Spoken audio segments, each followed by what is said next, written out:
রাবিয়া মানে কি গো? উফো, বলো না নাজিয়া দিদি, রাবিয়ার মানে?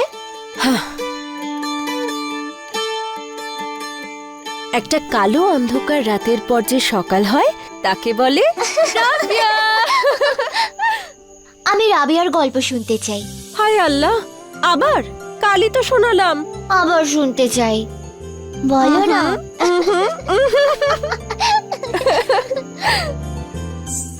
তুমি জানো, ফেরেশতারা আকাশের উপরে থাকে, কিন্তু কিছু ফেরেশতাদের আমরা এখানেও দেখতে পাই, যাদেরকে আল্লাহ এখানে পাঠান কোনো বিশেষ কাজ সম্পূর্ণ করার জন্য। এই গল্পটা সেরকমই একজন ফেরেশতার, আর সেই ভয়ঙ্কর রাতের কথা।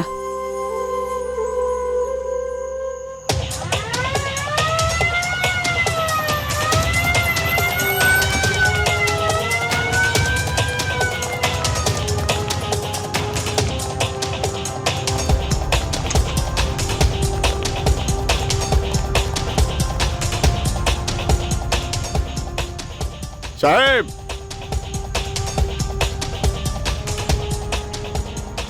লাশ?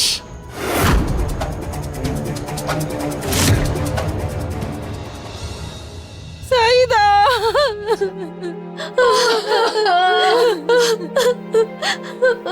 সাইদা,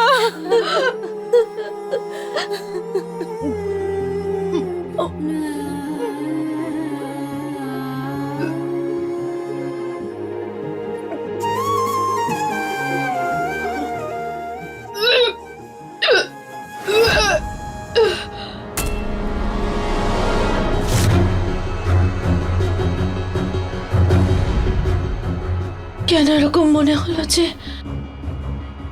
কেউ যেন আমার উপর নজর রাখছে? আগে তো আমার মনে হয়েছিল শাহিদার হয়তো বিয়ে না করেই বাচ্চা হবে, আর সেই জন্যই এটা করেছে, কিন্তু এটা তো তার থেকেও খারাপ হলো। হায় আল্লাহ, কিন্তু শাহিদা তো খুবই বুদ্ধিমতী মেয়ে ছিল। এমন কি হলো যে ও স্কুলের বাথরুমে ফিনাইল খেয়ে আত্মহত্যা করলো?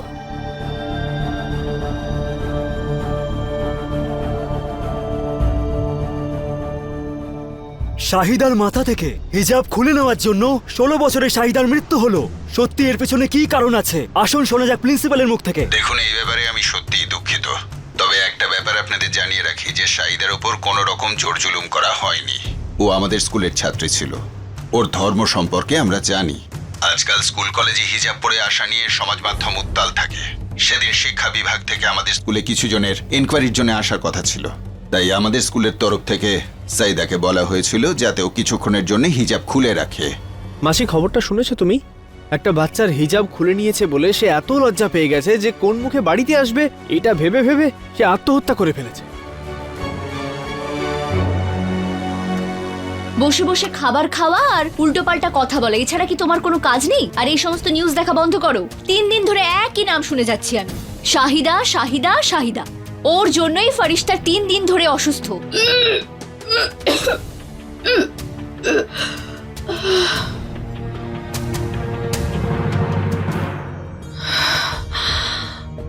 এত অস্বস্তি হচ্ছে কেন আমার? ইয়া আল্লাহ,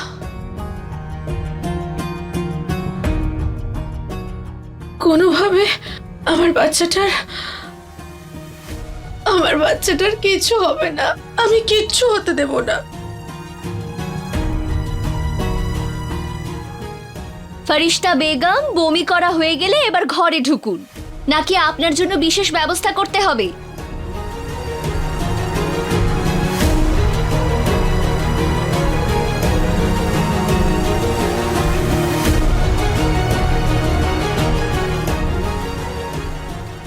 আমি বলেছিলাম শাহিদার বাড়িতে না যেতে, কিন্তু নিজের ছোটবেলাকার বন্ধুর মেয়ে ছিল। পিসি, দিদি, জানি না কেন আমার এত শরীর খারাপ করছে। আমি ভয় পাচ্ছি কোনোভাবে আমার বাচ্চাটার কোনো ক্ষতি হয়ে যাবে না তো? না মা, এইসব চিন্তা মনে এনো না। এখন আমার দাদা তো বাইরে আছে, ওনার বউয়ের খেয়াল তো আমাদেরই রাখতে হবে। চলো তাড়াতাড়ি এই ওষুধটা খেয়ে নাও, ঠিক হয়ে যাবে। না দিদি, আমি ওষুধটা খাবো না। আমি যখনই এই ওষুধটা খাই আমার আরো বেশি করে বমি হয়, তাই আমি এটা খাবো না। ও আচ্ছা, ওষুধ খেলে বমি পায়। হ্যাঁ, কলেজ পর্যন্ত পড়েছে এই মেয়েটা, অথচ ব্যবহার দেখো অশিক্ষিতদের মতো। তোমার বাচ্চার ভালোর জন্য বলছি, চুপচাপ খেয়ে নাও। না দিদি, দিদি না, দিদি না।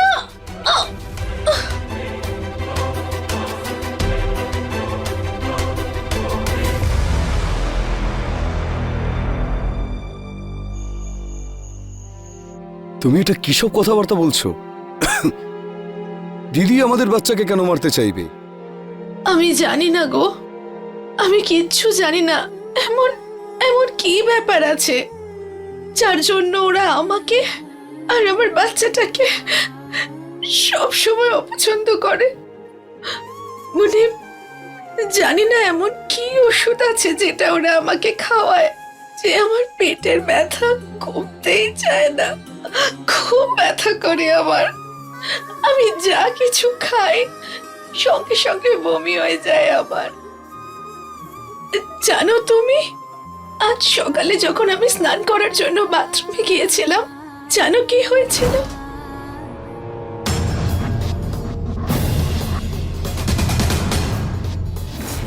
ইলেকট্রিকের তার জলের মধ্যে কে ফেলেছে? মনিব, আমি ভুল করে যদি ওই জলে হাত দিয়ে দিতাম না, তাহলে আমার সাথে আমাদের বাচ্চাটাও আমাদের বাচ্চাটাও মরে যেত। মনিব, আমাদের বাচ্চাটাকে বাঁচাও। কুয়েত থেকে ফিরে এসো আর আমাদের বাচ্চাটাকে বাঁচাও। এমন কি আছে কুয়েতে? ইলেকট্রিশিয়ানের চাকরি তো তুমি এখানেও করতে পারবে, তাই না? আচ্ছা আচ্ছা আচ্ছা, শোনো, আমার কথাটা মন দিয়ে শোনো। মা মারা যাওয়ার পর মাসি আর দিদি আমাকে মানুষ করেছে। উনি আমাদের বাচ্চাকে কেন মারতে চাইবে? হ্যাঁ, সায়দার মৃত্যুর পর আমরা সবাই কষ্ট পেয়েছি, কিন্তু তার মানে এই নয় যে কেউ আমাদের বাচ্চাকে মারতে চাইবে। তখন ওরা যদি সায়দার হিজাব নিয়ে টানাটানি না করতো, তাহলে আজ আমাদের সায়দা বেঁচে থাকতো।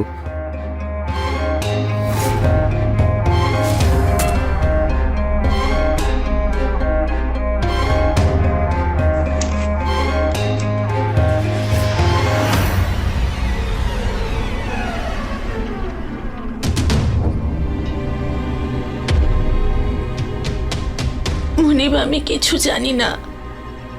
তুমি শুধু ফিরে এসো, আমাদের বাচ্চাটার জন্য ফিরে এসো।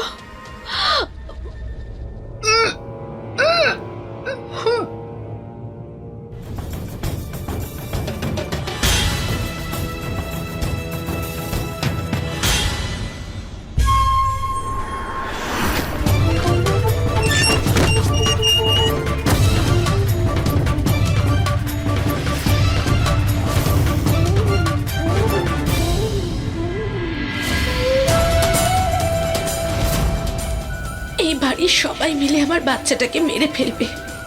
আমি আর এই বাড়িতে থাকবো না।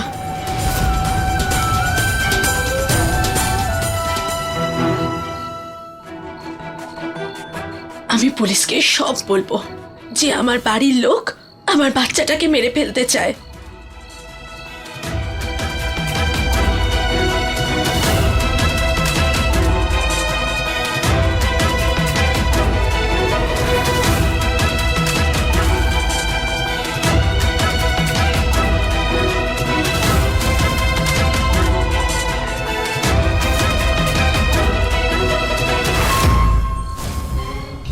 আমাকে আপনি ক্ষমা করবেন।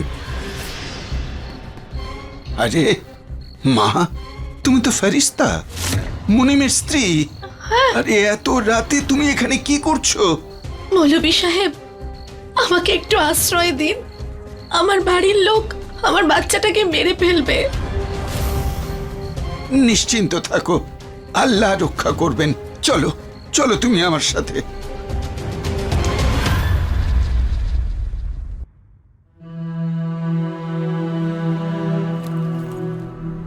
মা, আজ থেকে তুমি এখানেই থাকবে। এই মুসাফিরখানা তোমার মতো অসহায় মেয়েদের জন্যই রয়েছে। আল্লাহ তোমাকে আর তোমার সন্তানকে এখানে সুরক্ষিত রাখবেন। আপনাকে অনেক অনেক ধন্যবাদ মৌলভী সাহেব। আল্লাহ হাফেজ। খুদা হাফিজ। যাও বিশ্রাম নাও।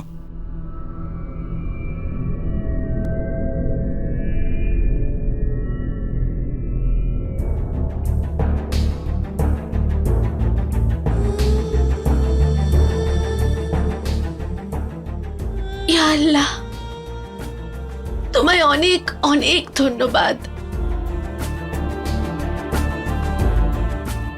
আমার সোনা, তোর মা তোর কোনো ক্ষতি হতে দেবে না। আর হ্যাঁ, বাবাও খুব তাড়াতাড়ি ফিরে আসবে। আমরা সবাই একসাথে থাকবো, সব ঠিক হয়ে যাবে।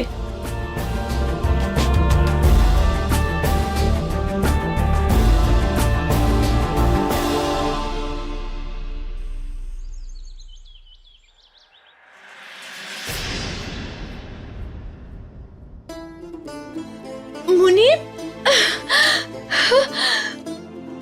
মুনিব, মুনিব,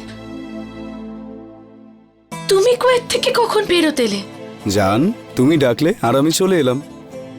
আর তাছাড়াও আহমেদাবাদ থেকে কুয়েতের রাস্তা 3.5 ঘন্টার। আর আমি তোমায় নিয়ে চিন্তা করছিলাম। কিন্তু তুমি কি করে জানলে যে আমি এখানে? জান, বাড়িতে সবাই তোমাকে খুঁজছে। বাড়ি? মুনিব, আমি তোমাকে বলেছি না যে ওই বাড়িতে আর ফেরত যেতে চাই না আমি। ওখানে সবাই আমার আর আমার বাচ্চার ক্ষতি চায়। জানি না কি এমন ওষুধ ওরা আমাকে খাওয়ায় যে আমার পেটের ব্যথা কমতেই চায় না। আমি যাব না জান জান, ওখানে। আমি এসে গেছি তো, এবার আমাদের বাচ্চার কিচ্ছু হবে না। আর তুমি যদি চাও তাহলে আমাদের বাড়ি চেঞ্জ করে নেব, ব্যাস। সত্যি মুনিব? হ্যাঁ।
এটা কি করছে?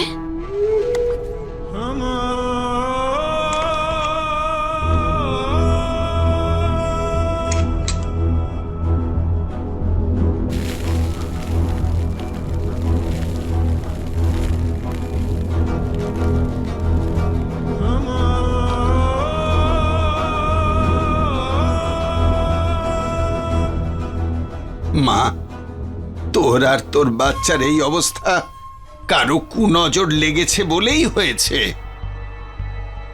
আমি সেই নজর কাটিয়ে ওই ঘরের মধ্যে বন্ধ করে দিয়েছি।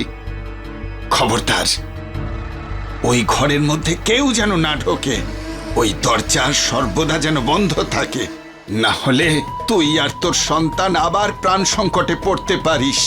না না মৌলভী সাহেব, কেউ এই ঘরে যাব না। আমরা যাব না। না মুনিব, যাব না আমরা।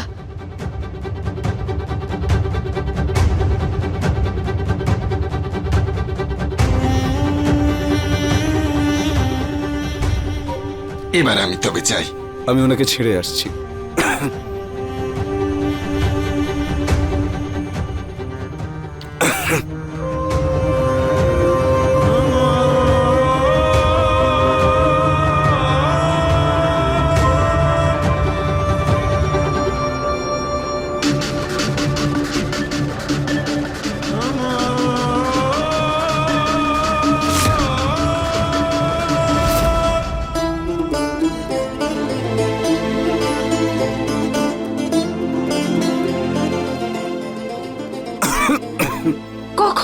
আসছো মনিব? কাশির ওষুধ খাচ্ছ না কেন? জান, সবকিছুতে ওষুধ লাগে না। কাশি তো নিজে থেকেই ঠিক হয়ে যাবে।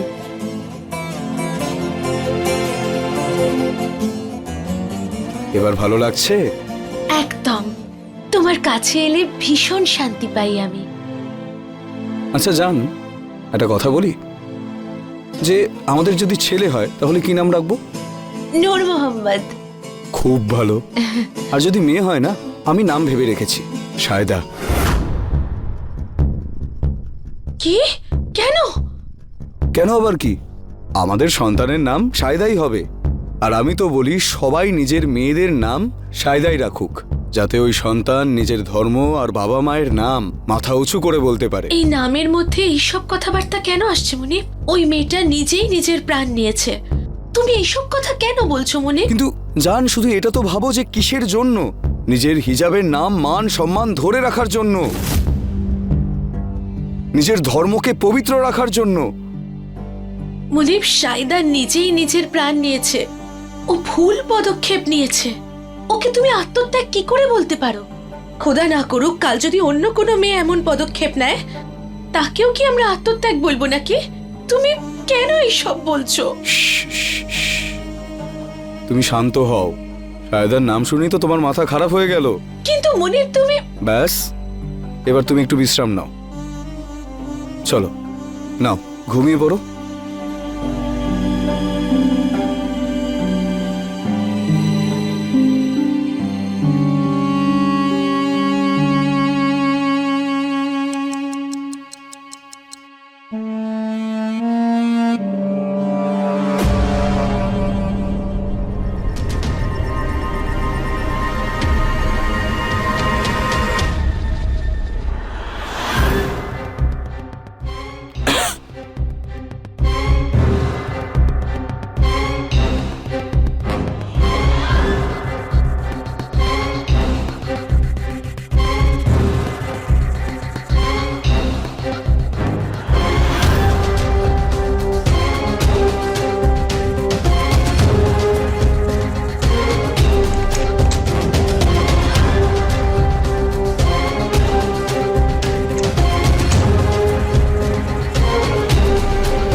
মনিব,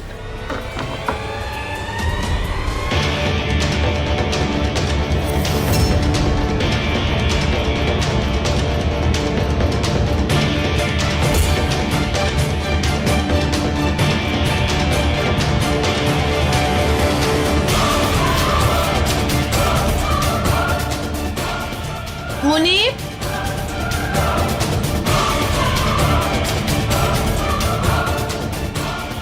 মনিব তুমি কোথায়?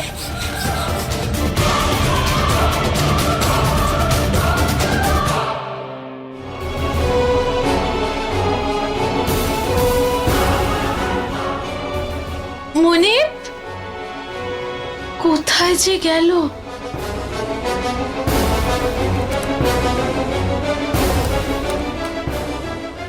মনিব, মনিব,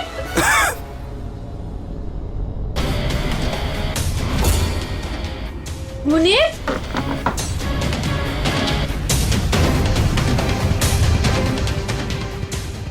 মনিব,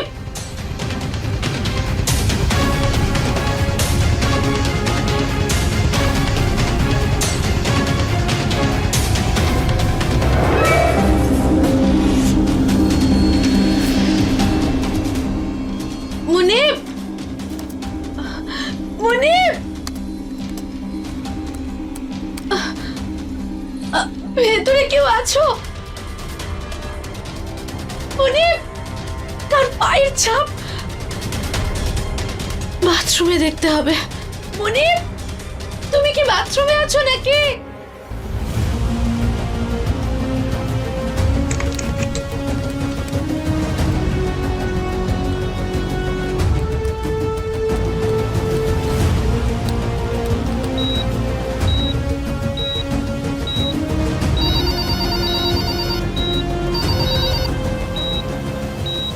সালাম। বউকে আমরা সাজিয়ে দিয়েছি। শুধু 12 ঘন্টার অপেক্ষা। ইয়া আল্লাহ, এসব কি হচ্ছে?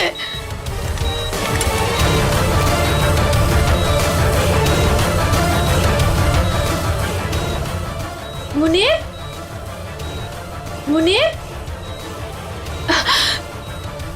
পুলিশকে ফোন করি। Hello, hello, police station.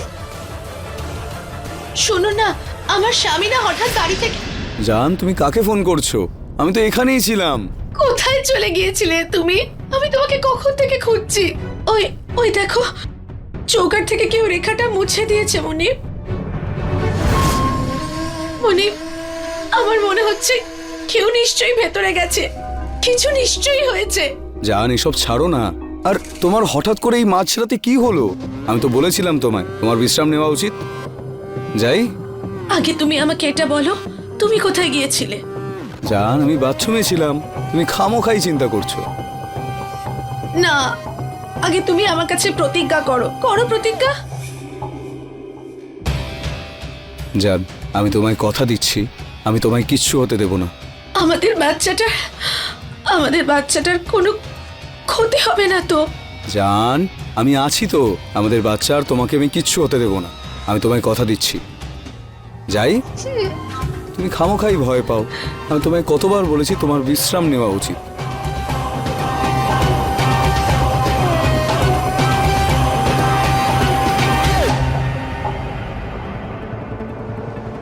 এ আল্লাহ, আমার বাচ্চাটাকে নিরাপদে রেখো।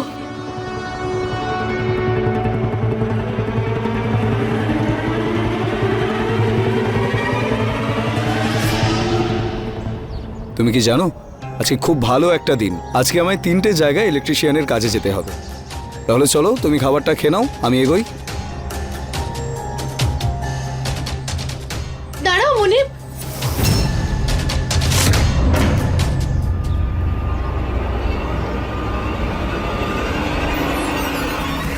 কাল রাতে ওই চৌকাঠ থেকে দাগটা কে মুছে দিয়েছে? কি বলছো তুমি? এরকম কিছুই হয়নি। তুমি হয়তো স্বপ্ন দেখেছো। না না মুনির, আমি কোনো স্বপ্ন দেখিনি। তুমি ঠিক করে মনে করো মুনির, যখন তুমি আমাকে নিচে থেকে ওপরে আমাদের ঘরে নিয়ে গেলে, আমি তোমাকে বলছিলাম না যে চৌকাঠের ওই দাগটা মুছে গেছে। জান জান জান, তুমি অনেক বেশি ভাবছো। তুমি তোমার খেয়াল রাখো, আমি সন্ধ্যায় দেখা করছি, ঠিক আছে? চলো, খেয়াল রেখো নিজের।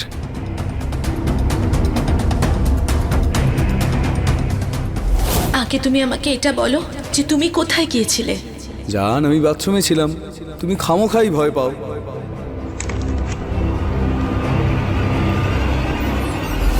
পুরোপুরি মিথ্যে বললো আমাকে, কিন্তু কেন?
পিসি,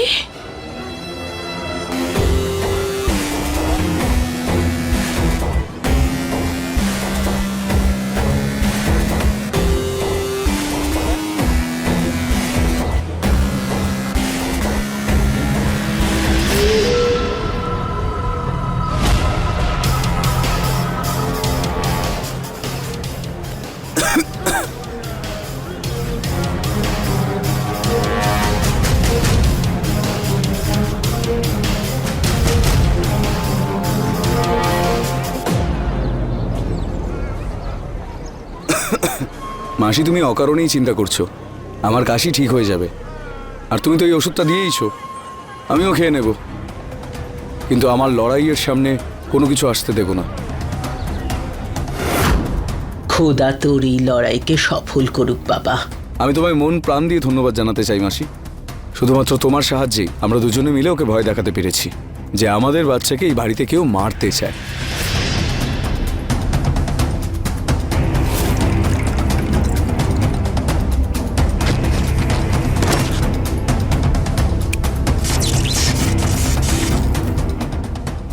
আমি যদি ওকে ভয়টা না দেখাতাম তাহলে এই ঘর থেকে যেতই না। আর নার্গিসের সামনেই নিজের এই লড়াইটাকে চালিয়ে নিয়ে যাওয়া একেবারেই সম্ভব ছিল না। আমার এই লড়াই আমার মাসির নামে।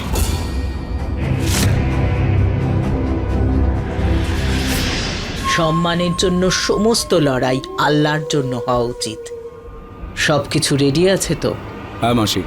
মিথ্যেবাদী, আমাকে বলেছো এক জায়গায় আর থাকো অন্য জায়গায়। সব কিছু শুনে ফেলেছি আমরা, ঠকবাজ। এসব তুই কি বলছিস? ও আল্লাহর কাজ করছে। কোটি কোটি নিষ্পাপ মানুষকে মারা আল্লাহর কাজ কবে থেকে হয়ে গেল? ভাগ্যিস আমার বর তোমার পাসপোর্ট দেখেছিল, তবে তো বুঝতে পারলো যে তুমি ওখানে থাকো না। তারপরই আমরা বুঝলাম যে তুমি নিশ্চয়ই খারাপ কিছু একটা করছো। কিন্তু তুমি ওর খারাপ কাজগুলোকে প্রশ্রয় দিচ্ছ। ঘেন্না হচ্ছে তোমাদের দেখে। আজ থেকে আমার আর আমার বরের তোমাদের সঙ্গে কোনো সম্পর্কই নেই। কোথায় যাচ্ছিস? তোমাদের দুজনের খারাপ কাজের শাস্তি দেওয়ার জন্য পুলিশের কাছে যাচ্ছি। পুলিশের কাছে?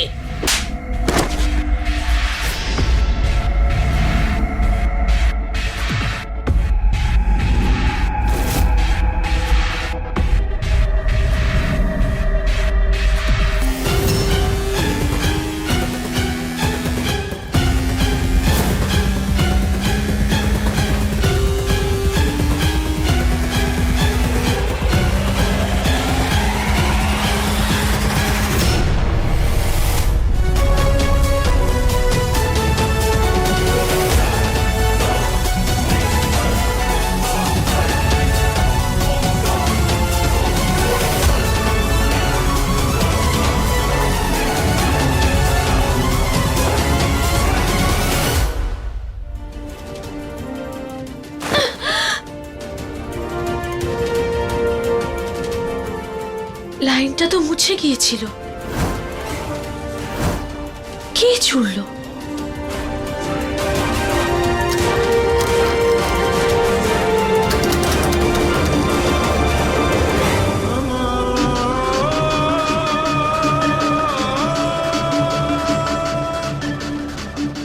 ক্ষমা করবেন আমাকে, অনেকগুলো সময় নষ্ট হয়ে গেল।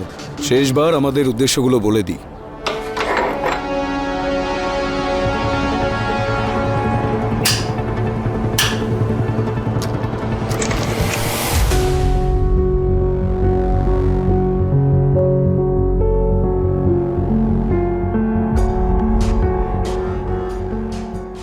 আল্লাহ তোমাকে রক্ষা করুন।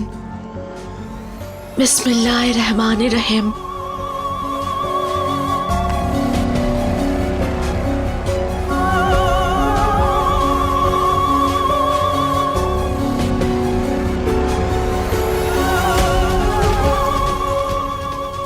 বন্ধ ঘরের ভিতরে বাচ্চার ছবি কে লাগালো?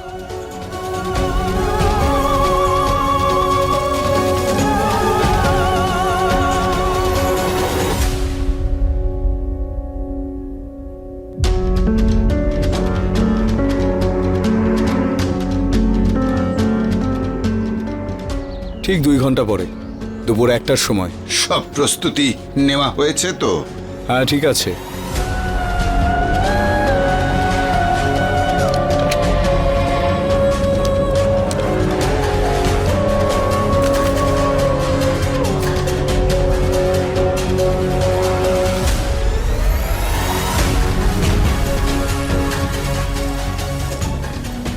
সালাম আলাইকুম জনাব, পরিচর্যার বিছানা তৈরি হয়ে গেছে। যদি আপনি ওখানে থাকেন তাহলে কোডটা ডায়াল করুন। সালাম আলাইকুম জনাব, পরিচর্যার বিছানা তৈরি হয়ে গেছে। যদি আপনি ওখানে থাকেন তাহলে কোডটা ডায়াল করুন। কোড? কিসের কোড?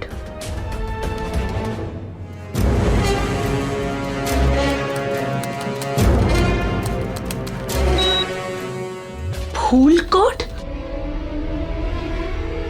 হয়তো হয়তো আমার নাম হবে।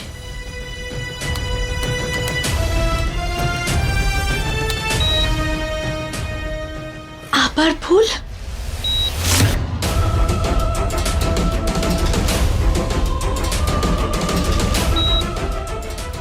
ভুল কোড?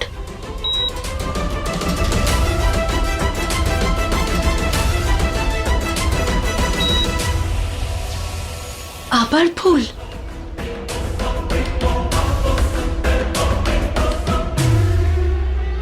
শাহিদা?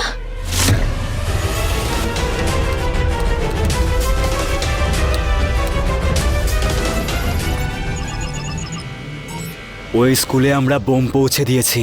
শেষ ট্রফিটাতে বোম আছে, একটার সময় ফাটবে। মাত্র 25 মিনিট? যখন ওটা ফাটবে তখন স্কুলের সমস্ত বাচ্চারা আর টিচার সবাই আল্লাহর কাছে চলে যাবে। তখন আমরা শাহিদার মৃত্যুর বদলা নিতে পারবো।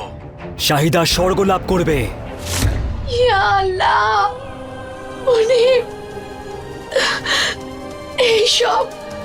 এইসব কি করে দিলে তুমি মুনিব?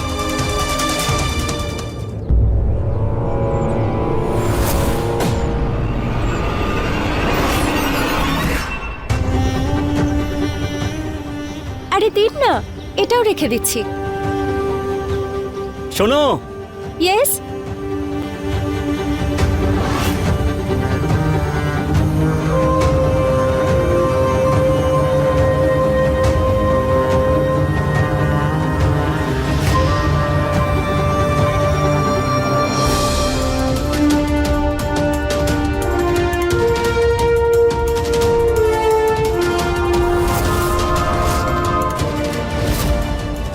পুরস্কার বিতরণী অনুষ্ঠানে তোমাদের সবাইকে স্বাগত জানাই।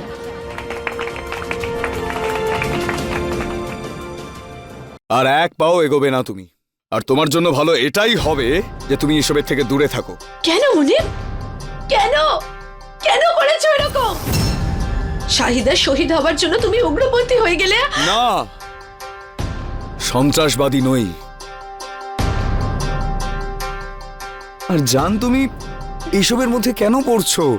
দেখো না, তোমার গর্ভে আমাদের সন্তান রয়েছে। তুমি নিজেকে আর আমাদের সন্তানকে সাবধানে রাখো। সুরক্ষিত রাখবো? আমাদের বাচ্চাকে সুরক্ষিত রাখবো? দেখো তো, সুরক্ষিত রাখার কথা কে বলছে? আরে ওই মিষ্টি বাচ্চাগুলোর কি হবে যাদের তুমি মেরে ফেলতে চাইছো? ওদেরকে কে সুরক্ষিত রাখবে মুনিব? ওই মিষ্টি বাচ্চাগুলো তোমার কি ক্ষতি করেছিল? কি ক্ষতি করেছে? ওরা সবাই শাহিদার হিজাব খুলে ওকে মেরে ফেলেছে। ওদের জন্য শুধু শাহিদা নয়, এই গোটা ধর্ম অপমানিত হয়েছে। মন তো করছিল না ওদের সবাইকে কেটে এই মাটিতে পুঁতে দিই, কিন্তু তা যথেষ্ট নয়, ওদেরকে তো পোড়াতে হয়। ব্যাস, আমি জ্বালিয়ে শেষ করে দেব। ঠিক বলেছ মুনিব তুমি। ওরা যখন মরে যায় তখন পুড়িয়ে দেওয়া হয়, কিন্তু আমরা এই মাটিতেই জন্মাই আর এই মাটিতেই আমাদের কবর দেওয়া হয়। মুনিব, আমরা আমাদের মাটির সাথে এত বড় বিশ্বাসঘাতকতা কি করে করতে পারি? তুমি কি করে এই মাটিকে ঠকাতে পারো মুনিব? কি করে? বোকার মতো কথা বলো না। শাহিদার মৃত্যুর প্রতিশোধ নেব না? ওরা সব সময় আমাদেরকে অপমান করে চলেছে। আমরা কি হাতের ওপর হাত রেখে বসে থাকবো ওদেরকে দেখবো? ওরা সবাই মিলে আমাদের শাহিদাকে মেরে ফেলেছে। আরে পিসি বলে ডাকতো আমাকে। শাহিদাকে আমি খুব ভালো করে চিনতাম। ও খোলা আকাশে উড়তে চেয়েছিল। ও চেয়েছিল নিজের বন্ধুদের মতো জিন্স টি শার্ট পরে খোলা মনে বাইরে বেরোতে পারবে। ওরও অনেক ইচ্ছে ছিল। ও চেয়েছিল অন্য বাচ্চাদের মতো নিজের জীবন নিজের মতো করে বাঁচবে। ও একদম চায়নি হিজাবে নিজেকে আড়াল করে রাখতে। কিন্তু আমরা ওকে নিজের মতো করে বাঁচতেই দিইনি। মুনিব, শাহিদার মৃত্যু ফিনাইল খেয়ে হয়নি, আমরা ওরে হিজাব দিয়ে ওর গলায় ফাঁস দিয়েছিলাম মনিব। আর আমরা আমরা ওর মৃত্যুর জন্য দায়ী মনিব। শাস্তি ওই নিষ্পাপ বাচ্চাগুলো কেন পাবে মনিব? তুমি এরকম করো না মনিব। জান, তুমি এরকম বিশ্বাসঘাতকের মতো কথা কেন বলছো? কে শিখিয়েছে তোমায় এসব? ভীতু নয়, মনুষ্যত্বের কথা বলেছি। আর আমি খুব ভালো করে জানি তুমি আর পিসি দিদি আর জামাইবাবুকে বেঁধে রেখে দিয়েছো। মনে একটা কথা শুনে রাখো, তোমার জঘন্য উদ্দেশ্য আমি পূরণ হতে দেব না। আমি আমি আমি এক্ষুনি পুলিশকে ফোন করছি। ফারিস্তা, ছাড়ো আমাকে। ফারিস্তা, ফোনটা ছাড়ো। ছাড়ো মনে। ফারিস্তা, আমি বলছি ফোনটা ছাড়ো। আমি তোমার উদ্দেশ্য পূরণ হতে দেব না। ফারিস্তা, মনে ফারিস্তা, আমি বলছি দূরে সরো। মনে ফারিস্তা, ফারিস্তা, কি হলো তোমার? ফারিস্তা, ওঠো। আমার সন্তান। ফারিস্তা, আমার সন্তান। ফারিস্তা, ওঠো। ফারিস্তা, ফারিস্তা।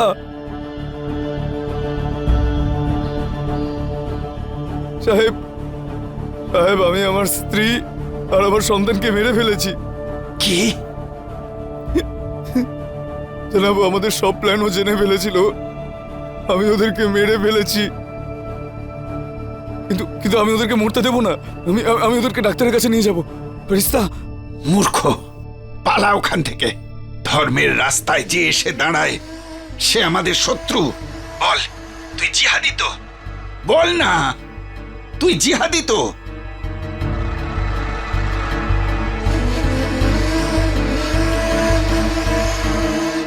ওর স্ত্রীর কাছে লুকোতে পারেনি। ও আমাদের কাছে বিপদ হয়ে দাঁড়িয়েছে। ও এখন আমাদের শত্রু হয়ে উঠেছে। শেষ করে দাও ওকে।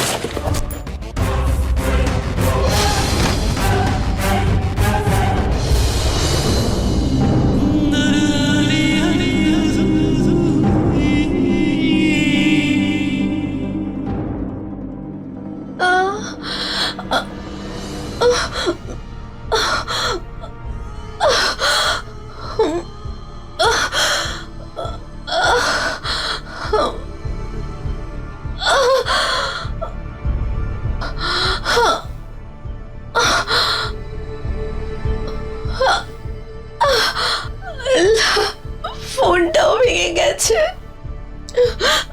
কি করি?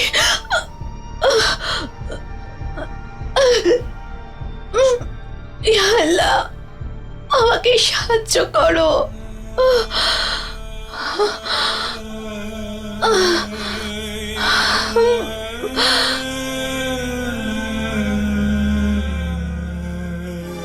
পুরস্কার বিতরণী অনুষ্ঠানে তোমাদের সবাইকে স্বাগত জানাই।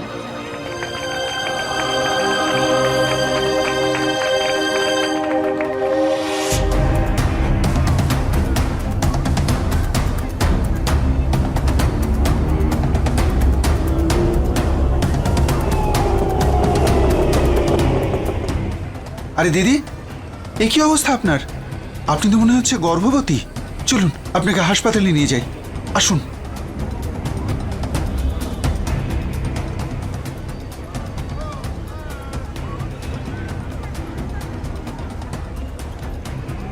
ও, এই হাই স্কুল? সে তো অনেকটা দূর। তাড়াতাড়ি চলো। ইয়া আল্লাহ রহমান।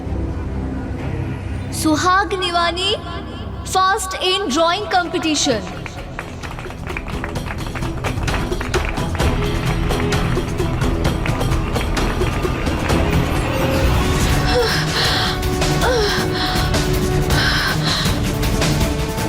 फोन।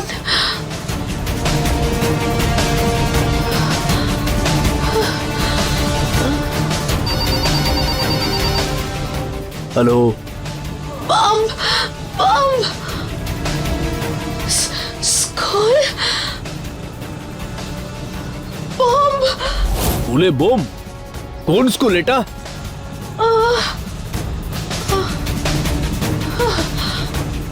হ্যাঁ স্যার, হ্যাঁ, আমরা হাই স্কুলের দিকেই যাচ্ছি।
কোনো ভালো খবর শোনাও।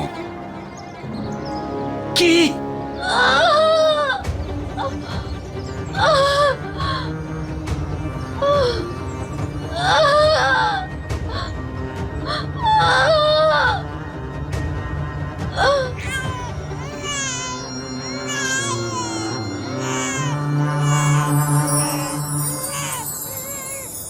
মেয়ে হয়েছে।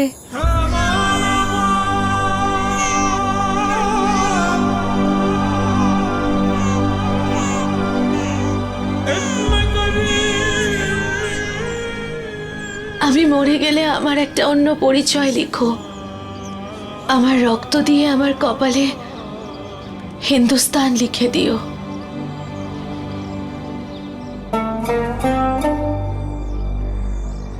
তারপর কি হলো? ফারিস্তা আমারই মা ছিল, তাই না? এতে আবার কাঁদার কি হলো? এটা তো খুবই গর্বের বিষয় যে তুমি ফরিশতা খানের মেয়ে।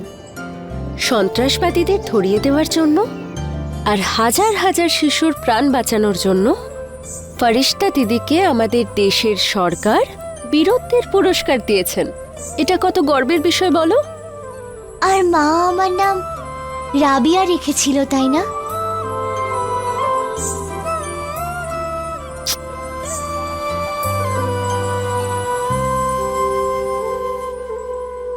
ফরিস্তার অন্তিম ক্ষণ সত্যি একটা গাঢ় অন্ধকার রাতের মধ্যে সূর্যের আগমনের মতো ছিল। রাবেয়া কোনো ধর্ম, গোষ্ঠী বা জাতি মানুষকে প্রতিশোধ নেওয়া শেখায় না। শুধু মানুষের ভাবনাই এরকম জিনিসের জন্ম দিতে পারে। মুনিব আর মৌলবীর পরিকল্পনা সৎ ছিল না। রাগের বশে কারোর ক্ষতি করা ন্যায় বিচার দিতে পারে না। ন্যায় বিচার দিতে পারে শুধুমাত্র ফরিশতার মতো মানুষের ভাবনা আর তার কর্ম। ফরিশতার সতর্কতার কারণে অনেক নির্দোষের প্রাণ বেঁচে গেল। তাই আমরা সবসময় এটা আপনাদের বলি যে আপনারা অ্যালার্ট থাকুন। এরই সঙ্গে আমি সুধা চন্দ্রন এখন বিদায় নিচ্ছি। একটা সত্যি সাংঘাতিক ঘটনা সঙ্গে নিয়ে আবার আমাদের দেখা হবে। কিন্তু মনে রাখবেন, ক্রাইম থেকে বাঁচতে হলে অ্যালার্ট থাকুন আর দেখতে থাকুন ক্রাইম অ্যালার্ট। অন্যায়ের বিরুদ্ধে সোচ্চার। জয় হিন্দ।